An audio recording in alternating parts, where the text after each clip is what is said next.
राधे राधे दोस्तों, जय माता दी, हर हर महादेव। कैसे हैं आप सब। आज मैं आपको कार्तिक महात्म्य का दूसरा अध्याय सुनाऊंगी। चलिए तो शुरू करते हैं कार्तिक महात्म्य का दूसरा अध्याय।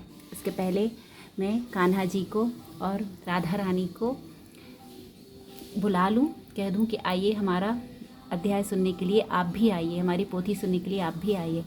राधे राधे। चलिए शुरू करते हैं। कैसे लग रहे हैं मेरे कान्हा और राधा जी।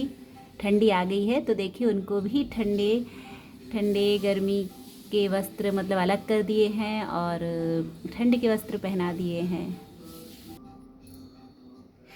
श्री गणेशाय नमः। कार्तिक महात्म्य का दूसरा अध्याय शुरू।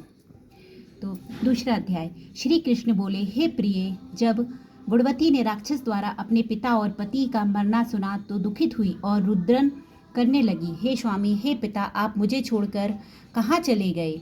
मैं आपके बिना क्या करूं? अब मेरे भोजन वस्त्र का प्रबंध कौन करेगा? अब मैं किसकी शरण लूं? मैं विधवा हो गई।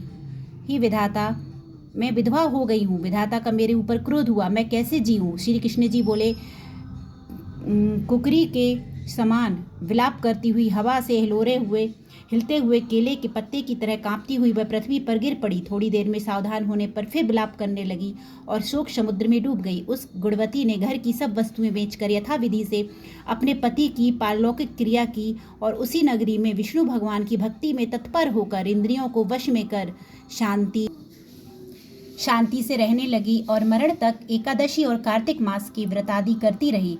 हे प्रिय, यह दोनों व्रत मुझे अत्यंत प्यारे हैं, जिसके करने से भोग और मोक्ष की प्राप्ति होती है। अर्थात श्री कृष्ण जी को एकादशी और कार्तिक मास दोनों के व्रत बहुत प्रिय हैं, जिसके करने से भोग और मोक्ष की प्राप्ति होती है, पुत्र और संपत्ति मिलती है। कार्तिक की तुला राशि पर सूर्य निकलने पर महापापी जो भी प्रातः काल स्नान करते हैं वे भी मुक्ति को प्राप्त होते हैं। जो मनुष्य स्नान, जागरण, दीपदान और तुलसी का पालन करते हैं वे विष्णु के रूप हैं। इसलिए कार्तिक मास में स्नान, जागरण और दीपदान और तुलसी पूजन का महत्व बताया गया है।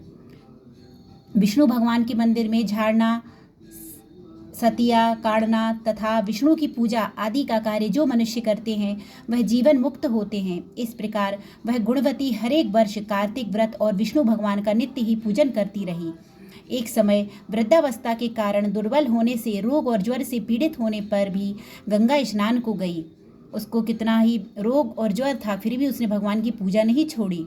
ज्यों ही पानी में उतरी, जाड़े के मारे कांपने लगी। उसी समय गुणवती ने आकाश से आता हुआ विमान देखा। शंख, चक्र, गदा, पद्म आदि आयुधों को लिए हुए विष्णु के रूप धारण करने वाले पार्षद गरुड़ की ध्वजा वाले अप्सराओं से युक्त ऐसे विमान में बैठाकर वैकुंठ को ले गए। प्रदीप्त अग्नि के समान कीर्ति वाली गुणवती विमान में बैठी हुई कार्तिक व्रत के प्रभाव से मेरे पास आ गई। जब ब्रह्मादि देवताओं की प्रार्थना से मैं पृथ्वी पर आया तब वे गण भी मेरे साथ आए। हे भामिनी, यह सब यादव मेरे गण हैं और तुम्हारे पिता देवा शर्मा भी इस जन्म में सत्राजित हुए और तुम्हारे पति चंद्र शर्मा इस जन्म में अक्रूर हैं। और हे देवी, तुम वही गुणवती हो जो कार्तिक के स्नान के प्रभाव से मेरे लिए अत्यंत प्रिय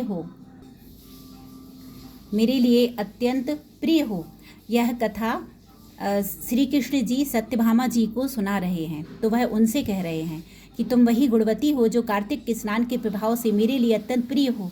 तुमने तो मेरे मन मंदिर के सामने तुलसी का बगीचा लगाया, उसी से यह कल्प वृक्ष तुम्हारे आंगन में है। कार्तिक में जो पहले तुमने दीपदान किए हैं उसी फल से तुम्हारी सुंदर देह और घर में लक्ष्मी देवी का निवास है, जो संपूर्ण व्रताधिक पति स्वरूप भगवान को अर्पण किए थे। इसलिए तुम मेरी पत्नी बनी हो और तुमने जन्म मृत्यु तक जो कार्तिक व्रत उपवास किए हैं, इससे तुम्हारा वियोग मुझसे कदापि नहीं होता। इसी प्रकार कार्तिक में व्रत करने वाले तुम्हारे समान मेरे प्रिय होंगे। सूत जी बोले, सत्यभामा जी अपने पूर्व जन्म का सब हाल जानकर बड़ी प्रसन्न हुई। राधे राधे। श्री कृष्ण गोविंद हरे मुरारी, हे नाथ नारायण वासुदेवा। कार्तिक महात्म्य का दूसरा अध्याय समाप्त हुआ। आगे मैं तीसरा अध्याय भी लाऊंगी, सभी अध्याय लाऊंगी मैं वीडियो में, एक एक करके सारे वीडियो बनाऊंगी। आपको पसंद आए तो प्लीज़ लाइक शेयर सब्सक्राइब कीजिएगा दोस्तों। जय माता दी, हर हर महादेव, राधे राधे। आपने सुना कार्तिक महात्म्य में तुलसी पूजन, दीपदान और स्नान का कितना महत्व है। इस कार्तिक मास को ऐसे ही जाया मत होने दीजिए। आपसे जितना हो सके आप पूजा भक्ति कीजिए, जितना आपके बस में हो आप उतना कीजिए। थोड़ा बहुत कीजिए लेकिन कीजिए।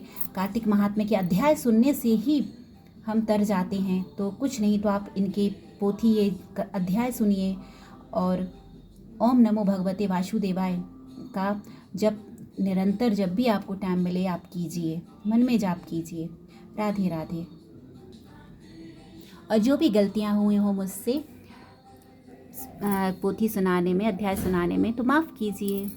जय माता दी।